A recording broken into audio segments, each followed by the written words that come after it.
నువ్వు ఏడికొచ్చి ఎవరితో మాట్లాడుతున్నావు ఎరికేనా? రేఖా! So what? ఇక్కడ శర్వాణి.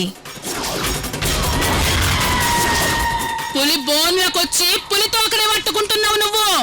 తోక కాదు, పీక కూడా పట్టుకుంటాను. Any doubts? నా గురించి తెలిసే నువ్విలా మాట్లాడుతున్నావా? నేను దాని ముందు తలదించుకోవడం ఏమిటి? అదేనమ్మా నేను కోరుకునేది. అంతెందుకమ్మా, మీ నాన్నగారు చనిపోతే అంత్యక్రియలు చెయ్యాల్సిన బాధ్యత తమరిదే కదా.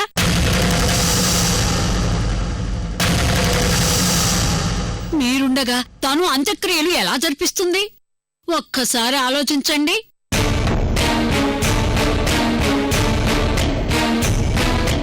నేను ఆయన బతికున్నప్పుడే కానిదాన్ని. ఇప్పుడు చనిపోయాక వచ్చి అంత్యక్రియలు చేస్తానని ఎలా అనుకున్నావు? అదేనమ్మా, మీరు అంత్యక్రియలు చెయ్యనంటే కదా అర్చన చెయ్యాలి. మీకు ఇన్ఫర్మేషన్ ఇవ్వకుండా, మీ అభిప్రాయం తెలుసుకోకుండా తనే సొంతగా నిర్ణయాలు తీసుకొని అన్ని కార్యక్రమాలు పూర్తి చేసేసింది. అప్పుడు ఆవిడ గారి స్పీడ్ చూస్తుంటే నాకేమీ అర్థం కాలేదు తల్లి. మీ నాన్నగారు చనిపోయాక ఆస్తంతా తన పేరు మీదే ఉందని తెలిసాక నాకో విషయం అర్థమైంది. అసలు ఆ అశోకవర్మ గారే ఆస్తంతా అర్చన పేరు మీద రాశారా, లేకపోతే ఈ అమ్మాయి బలవంతంగా ఆస్తంతా తన పేరు మీద రాయించుకుందా అని నా అనుమానం మాత్రమే తల్లి. నిజమేమిటో అబద్ధమేమిటో ఆ పైవాడికే తెలియాలి.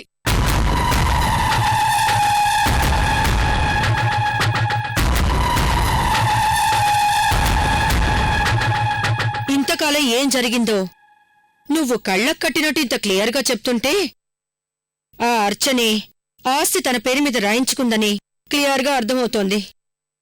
అంతేనంటారా అమ్మాయి గారు? నువ్వు అమాయకురాలివే కాబట్టి దాని కింద బతికావు, దాని మాటలు నమ్ముతూ వచ్చావు. ఛీ, అర్చన ఇంత నీచురాలనుకోలేదు. దాని తాతయ్య పెంపకమే దాన్నిలా మార్చుంటుంది. నేనంటే ఏంటో దానికి చూపిస్తాను మందరా. డబ్బు కోసం ఎంతకైనా తెగించే అర్చన రేపు తమన్ని ఏమైనా చేస్తుందేమోనని నాకు భయంగా ఉంది తల్లి. ఎందుకైనా మంచిది కాస్త జాగ్రత్తగా ఉండండి అమ్మాయి గారు.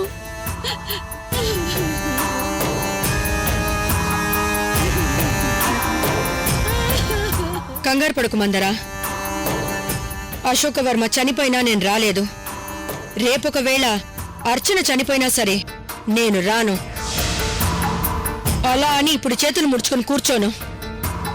అర్చన నన్ను దెబ్బతీసే లోపే నేనంటే ఏంటో చూపిస్తాను దానికి. నాకు కావలసింది కూడా అదే ప్రమీలాదేవి. అమ్మా, నేనొచ్చిన పని పూర్తయింది. తమరు నాకు సెలవిప్పిస్తే. నాకు నేనుండి సహాయం కావాలి మందరా. అమ్మా, మీరడిగితే నా ప్రాణమైనా. అవేం వద్దు. ముందు నీ ఫోన్ నంబర్ ఇచ్చి వెళ్ళు. ఏదైనా ఉంటే నేను నీకు టచ్లో ఉంటాను. అలాగే అమ్మాయి గారు.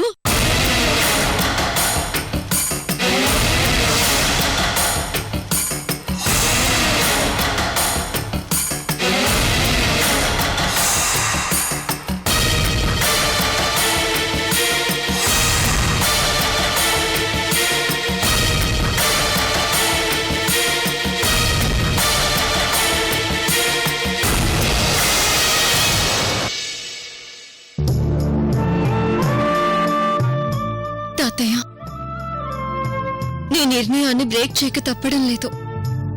పగ, ప్రతీకారాలు మనం బ్రతికున్నంత వరకే ఉంటాయి. అందుకే నేను చనిపోయేలోపు మీ కూతుర్ని ఇంటికి తీసుకురావాలని నిర్ణయం తీసుకున్నాను. నీ నిర్ణయానికి వ్యతిరేకంగా వెళ్లడం తప్పో రైటో నాకు తెలీదు, కానీ నేనున్న పరిస్థితిలో తప్పడం లేదు. నాది తప్పైతే క్షమించు తాతయ్య.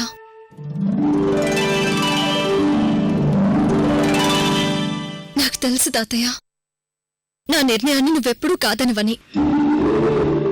దీన్నే నీ అంగీకారంగా తీసుకుంటున్నాను తాతయ్య.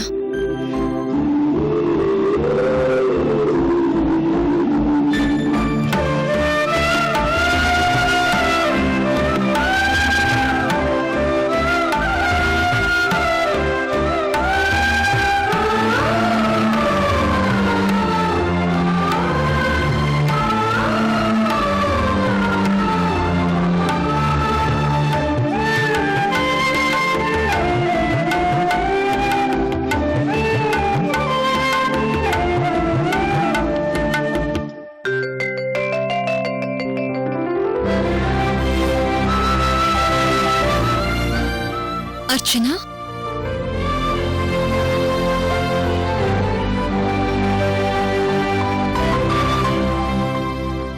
ఏంటర్చన అలా చూస్తున్నావు? ఏం లేదు అమృత, రా కూర్చో.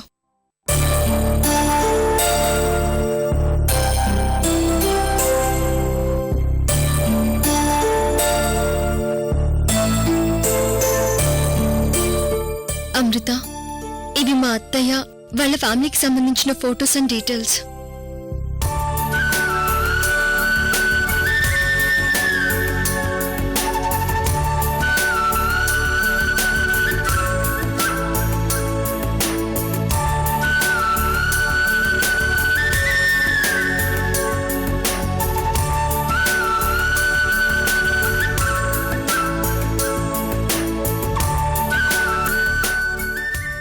నీ నుండి కోరే చివరి కోరిక ఇది. మా అత్తయ్య ప్రమీలాదేవిని నేను చనిపోయేలోపు తీసుకొస్తావా అమృత?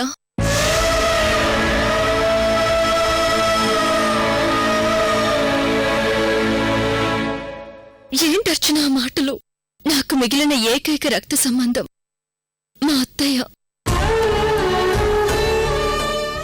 ఈ ఇంట్లో మా అత్తయ్య నవ్వుల్ని చూసి ఆనందంగా చనిపోవాలనుంది అమృత.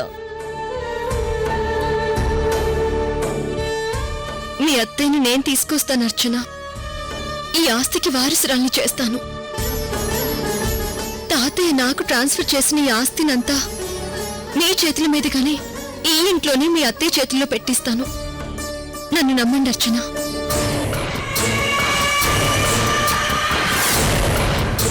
మా అత్త చాలా మొండిదమృత. ఎన్నేళ్లుగా పగ కోపం అంటూ అసలు ఇంటికి రాలేదు. అలాంటి అత్తని తీసుకురావడం అంత ఈజీ కాదమృత. బాంధవ్యాల ముందు పగలు ప్రతీకారాలు ఎక్కువ కాలం నిలబడవర్చునా. కాని కన్న తండ్రి చనిపోయాడని తెలిసినా కూడా మీ అత్తయ్య ఇంటికి రాలేదంటే నేను ఈ పరిస్థితిని అర్థం చేసుకోగలను. మీ అత్తయ్యని కన్విన్స్ చేసి తీసుకురావాలో బ్రతిమిలాడి తీసుకురావాలో నాకు అర్థం కావడం లేదు. కానీ మీ అత్తయ్యని తీసుకునే ఇంటికొస్తాను.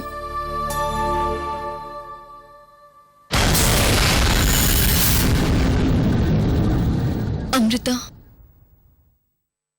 రోజుకి నా ఆరోగ్యం మందగిస్తోంది. నేను లేని టైంలో మా తాతయ్యకి నువ్వు అండగా ఉన్నావు. నాకున్న ఏకైక ఆధారం నువ్వు.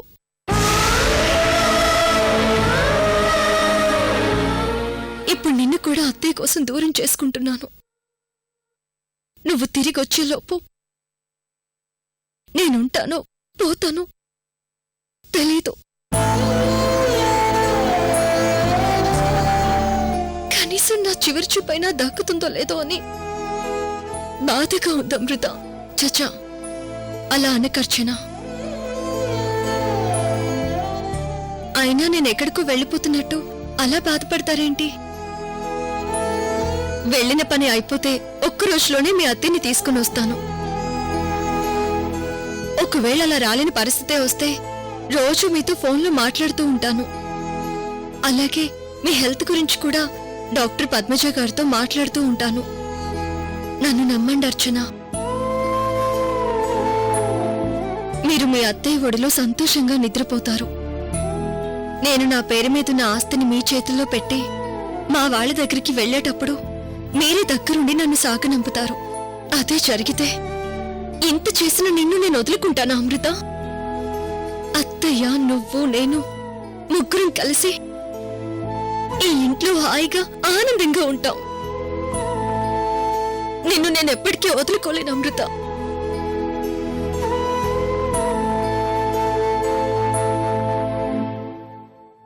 ఆశకు కూడా ఒక హద్దు ఉంటుంది కదా అమృత. నా పిచ్చి కాకపోతే ఎప్పుడు పోతానో తెలియని నేను కూడా. ప్లీజ్, ఇక మీరు అలాంటి మాటలు మాట్లాడితే నేను ఒప్పుకోను. నేను కూడా ఫీల్ అవ్వాల్సి ఉంటుంది. ఇదే ఇంట్లో ఇలాగే మీ పక్కన కూర్చొని మీ అత్తయ్య ప్రమీలాదేవి మీకు దగ్గరుండి గోరుముద్దలు తినిపించే రోజు వస్తుంది అర్చన. నిజంగా అత్తయ్య వస్తే అంతకన్నా ఏం కావాలి? మా అత్తయ్యని తీసుకురావడం అంత ఈజీ కాదు. ఆ నిజం తెలిసి కూడా అబద్ధంలో బతకమంటావా అమృత? ఒక్కొక్కసారి అబద్ధం కూడా నిజమవుతుంది. జరుగుతున్నది అబద్ధమని మీరు అనుకుంటున్నారు, జరగబోయేదే నిజమని నేను అనుకుంటున్నాను. మీతో ఎలాంటి సంబంధం లేకపోయినా నా చేతుల మీదుగా మీ తాతయ్యకు తలకొరువు పెట్టాను. ఆయన కడుపును పుట్టిన అత్తయ్యకు మీకు ఎంత బాధ్యత ఉంటుందో ఆయన అంత్యక్రియలు చేసినా నాకు అంతే బాధ్యత ఉంటుంది. నేను వెళ్ళి మీ అత్తయ్యని తీసుకుని వస్తాను. ఇది అశోక్ వర్మ గారు నా మీద పెట్టిన బాధ్యతగా ఫీల్ అవుతాను. వెళ్ళిరా అమృత. అశోక్ వర్మ ప్రమీలాదేవి మధ్య ఉన్న పగ ప్రతీకారాన్ని నువ్వైనా చల్లార్చు. జాగ్రత్త. ఎలాగైనా మీ అత్తయ్యని తీసుకొస్తానని నేను మీకు ప్రామిస్ చేస్తున్నాను.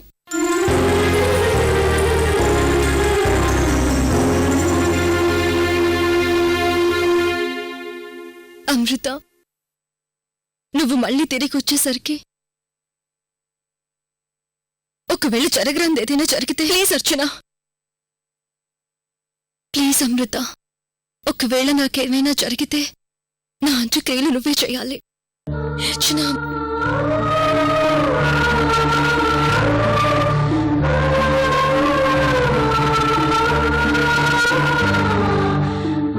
అమృత, నువ్వన్నది నిజమైతే మనమిద్దరం అత్తయ్య ప్రమీలాదేవి అందరం కలవాలి. అత్తయ్య ఒడిలో పడుకోవాలి. ఆ రోజు కోసం ఎదురు చూస్తూ ఉంటాను. ఇందాక నాతో నువ్వన్నావే, నన్ను దగ్గరుండి సాగనంపుతానన్నావు. నేను బ్రతికున్నంత కాలం నిన్ను వదులుకోను అమృత. వెళ్ళిరా. జాగ్రత్త అర్చన.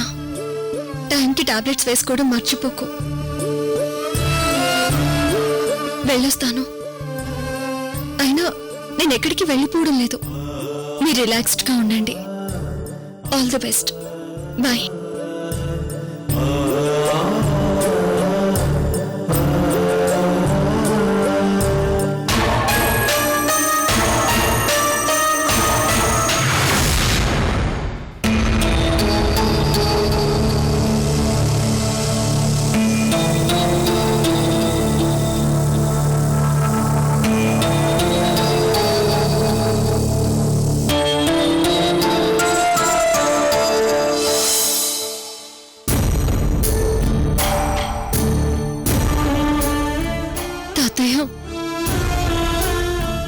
నాకున్న ఒకే ఒక ఆధారాన్ని బయటికి పంపించేశాను. నా ప్రాణాలు పోయినా పర్వాలేదు, అమృతకి మాత్రం ఏ హాని కలగకుండా క్షేమంగా ఉండేటట్టు ఆశీర్వదించు తాతయ్య, ప్లీజ్.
భజనలు ఆపే.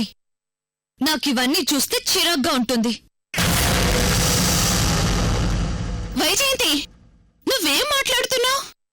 అమృత ఫోటో ఉంటే నీకేంటి అభ్యంతరమో నాకు అర్థం కావడం లేదు. ఈ ఇంటి కోడలివి నువ్వు, నేను అంతే. అమృత కాదుగా. చచ్చిందాన్ని పట్టుకొని ఆహా ఓహో అంటూ రాద్దంతో ఒకటి పైగా. వైజయంతి, నువ్వేదో మనసులో పెట్టుకొని ఏదేదో ఊహించుకుంటున్నావు. నువ్వు మారేవని చెప్తే నమ్మాను.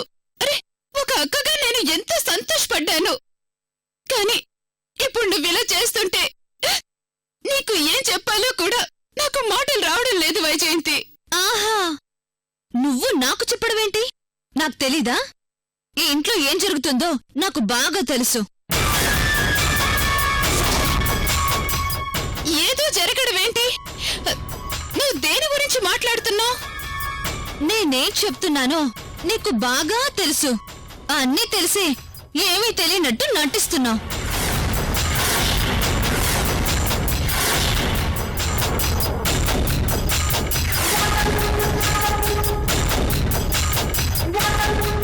అమ్మ వైజయంతి, నేను నిన్నొక సొంత చెల్లెల్లా భావిస్తున్నాను. ఏ రోజు కూడా నిన్ను పరాయిదాల్లా చూడలేదు. అనవసరంగా నువ్వు ఏదేదో ఊహించుకుని బాధపడుతున్నావు. నా మాట విను. అసలు నీ ప్రాబ్లం ఏంటో చెప్పు, నేను సాల్వ్ చేస్తాను.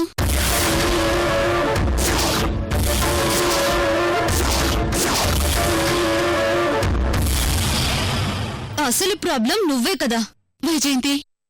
ఇంట్లో లక్ష్మి అంటే భుజంగరావు తాతయ్య నువ్విలాగే ప్రవర్తిస్తే బాధపడతారు. ప్లీజ్ వైజయంతి, నా మాట అర్థం చేసుకో. నీకు చేతులెత్తి దండం పెడతాను.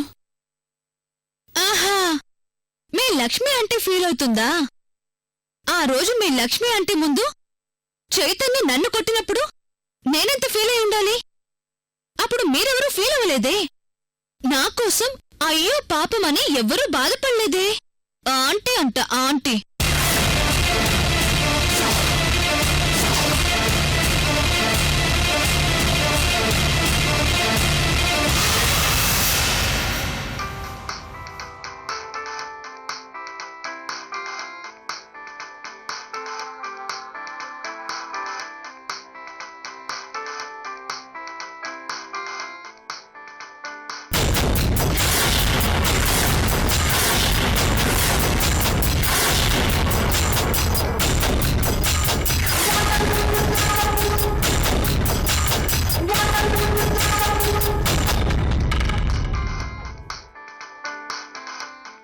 వైజయంతి, మీ అమ్మ ఫోన్ చేస్తోంది.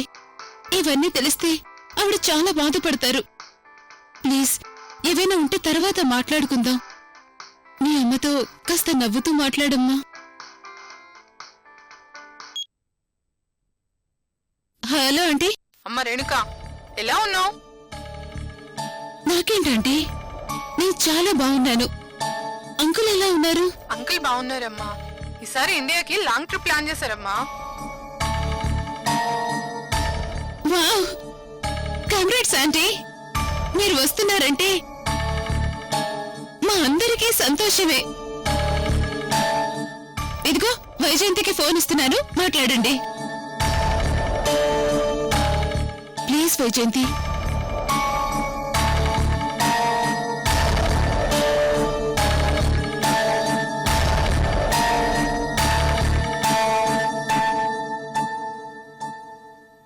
చెప్పు.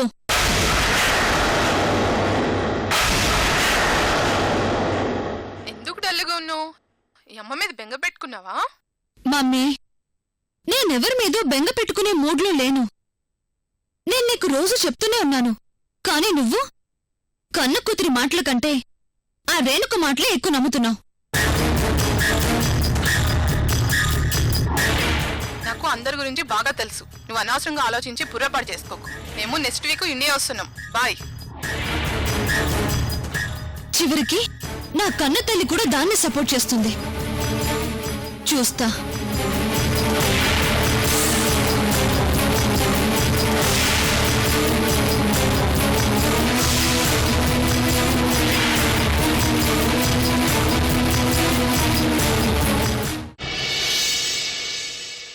Aunty aunty